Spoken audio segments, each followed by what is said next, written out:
અમેરિકાના નવા ચૂંટાયેલા રાષ્ટ્રપતિ ડોનાલ્ડ ટ્રમ્પે ગુજરાતી મૂળના કશ્યપ કાશ પટેલને તપાસ એજન્સી ફેડરલ બ્યુરો ઓફ ઇન્વેસ્ટિગેશનના આગામી ડિરેક્ટર તરીકે નિયુક્ત કર્યા છે. ટ્રમ્પે શનિવારે તેમના social media platform truth social પર એક પોસ્ટમાં આની જાહેરાત કરી હતી. આ પોસ્ટમાં ટ્રમ્પે કાશ પટેલના ભૂતકાળના કામની પણ પ્રશંસા કરી હતી.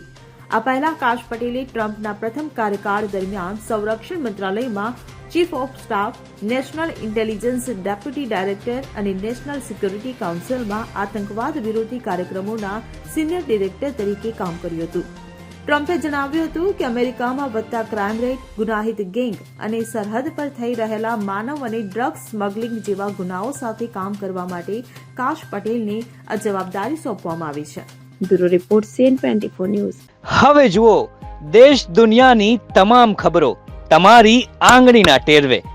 ઉઠાવો મોબાઈલ અને Google Play Store પરથી ડાઉનલોડ કરો અમારી CN24 ન્યૂઝ મોબાઈલ એપ.